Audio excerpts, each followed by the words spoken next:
কাজ কর্ম করতে তার সমস্যা এবং অসুবিধা দেখা দিবে। তার কারণ কি? তার কারণ হচ্ছে যে সেই জিনিসগুলোর প্রতি সে আলোচনা করে না, সে কথাবার্তা বলে না। তাছাড়া আপনি দুনিয়া জাহানে একবার ঘুরে দেখেন, একবার কোথাও আপনি যেয়ে দেখেন, আপনাকে বেশি দূর যেতে হবে না, আপনার পাড়ার আপনার মহল্লার একটা দোকানের সামনে আপনি যেয়ে বসে যান, আর কোন নেতার কিংবা কোন মন্ত্রীর কথাবার্তা চলে, সেই কথাটা বারবার সেইখানে যায় আর বারবার সে শুনে। সেই বাচ্চাটা বাড়িতে যখন আসবে তখন সে সেই কথাগুলোই সে বলবে। কেন? সে 6 বছরের ছেলেকে, সে 6 বছরের মেয়েকে কে বলেছে যে আমাদের ওয়েস্ট বেঙ্গলের মুখ্যমন্ত্রী সে কে? মমতা ব্যানার্জি কে বলেছে? বারবার সে রাস্তা দিয়ে সে দোকানে যায়, বারবার সে কোনো জিনিস আনতে যায়, যখনই সে যায় সেই সব কথাগুলো সে শুনতে পায়। তার কারণে সে কথাগুলো শুনে শুনে তার মাইন্ডসেট হয়ে গেছে। তার কারণে সে কথাগুলো দোকানের বাড়িতে এসে নিজের মা বাপের কাছে বলে। কেন? সে কথাবার্তাটা বারবার শুনতে পায়। তেমনি আল্লাহ রাব্বুল আলামিন কোরআনে কারীমের 26 পারায় বলেন, ওয়াযাক্কির ফাইন্নায যিকরা তানফাউল মুমিনিন। এ আমার মাহবুব, তুমি দুনিয়ার মানুষদের কাছে আমার সন্দেশ আর মেসেজ পাঠিয়ে দাও। সে মেসেজ হচ্ছে আমার কথাবার্তা, আমার তাজকিরা, আমার হুকুম, আমার জিকির, আমার তাসবিহ তাহলিল। ওয়াযাক্কির যদি বেশি বেশি করে সে যদি করে, আর আমার কথাবার্তা, আমার ওয়াহদানিয়তের কথা, আমার একতাইয়তের কথা যদি দুনিয়ার মানুষের সামনে বেশি বেশি করে করে, তাহলে মুমিনদের জন্য এই কথাবার্তাটা বলা তাদের জন্য নাফা হবে, তাদের ফায়দা হবে। তাদের কি হবে? ফায়দা হবে। ওই জন্য দেখবেন ভোটের আগে চারিদিকে মাইক ছুটছে, মাইকিং হচ্ছে, মানুষ কথাবার্তা বলছে, আমি এই পার্টির, সে বলছে আমি এই পার্টি, ওই পলিটিক্স, এই কাহানি ওই কাহানি, আমি ফলা জায়গা থেকে দাঁড়িয়েছি, আমি ফলা জায়গা থেকে নমস্কার আর সালাম আর নমস্তে হচ্ছে। কেন?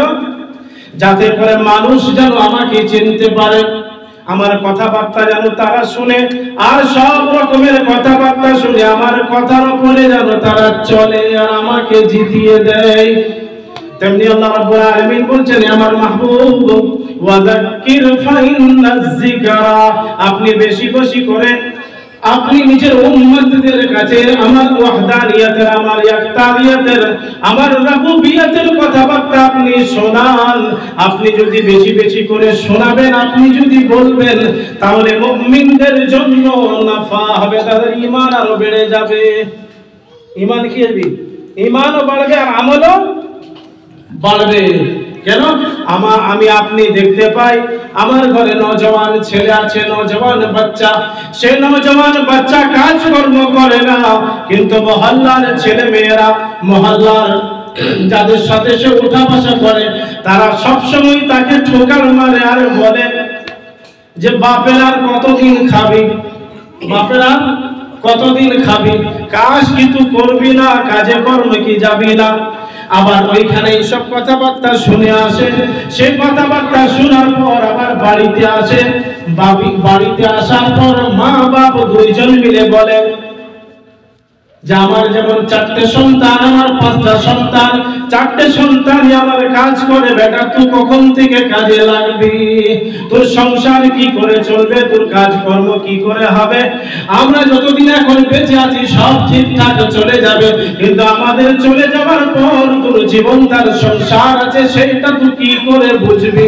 আবার সে নওজওয়ান ছেলে বারবার যখন বাড়িতে এসে বসে কথা শুনে, মহল্লায় ছেলেদের সাথে ঘুরতে যায় সেখানেও শুনে, ক্লাবে গিয়ে বসে সেইখানেও শুনে, ঠিক শুনতে শুনতে এমন দিন তার জীবনে আসে যে সারা জীবন 18 বছর থেকে নিয়ে 30 থেকে 35 বছর সে কাজকর্ম করে নাই, কিন্তু যেমনি তার মা বাপের বয়স হয়ে যায় আর এই কথা শুনতে শুনতে একদিন সে বিরাট একটা ব্যবসায়িক হয়ে দাঁড়িয়ে যায়। তখন যে সে তো কথাবার্তা শুনে শুনে যে বাড়িতে আসছে, তখনও কথা শুনছি, মহল্লায় ছেলেদের সাথে ঘুরি, সেখানে শুনছি, আমি যে জায়গায় যাই সেইখানে মানুষ আমাকে কথা বলে। কিন্তু সেই ছেলেটা যখন কাজে কর্মে দাঁড়িয়ে যায়, ব্যবসায় দাঁড়িয়ে যায়, তখন দুনিয়া জাহান তার জন্য বলে যে হ্যাঁ এই নওজওয়ান কাজ মা বাপ থাকতে কোনোদিন করলে না, তার জন্য চিন্তা ভাবনা হতো, ফিকির হতো। আজকে মাশাআল্লাহ দেখো বিরাট একটা ব্যবসায়িক ছেলে আমার। হ্যাঁ, আমার আব্বা জান ছিলেন আমার একটা মেজো ভাই, সে ভাইয়ের জন্য আমার পুরো ফ্যামিলি, আমি নিজেও মাঝে সাঝে বলতাম যে হারে ভাই তুই কাজ কখন করবি, তোর বিয়ে শাদী হবে, তুই সংসার কি করে চলবে। আমার তো মনে হয় এখন যেমন ভাবে তুই থাকছিস, উঠছিস, বসছিস, চারিদিকে ঘুরে বেড়াচ্ছিস, ওর কাজ এটাই ছিল গোশত আনা আর খাওয়া দাওয়া আর ঘুরে বেড়ানো, এর বাদ বাকি কোনো কাজ তার ছিল না। মাঝে সাঝে কখনো মাঠ ঘাট একটুকু যেত। তো আমার আব্বা বলতো তুই মানুষ হবি না, তুই অমানুষই থাকবি, তোর জন্য চিন্তা হয় রে।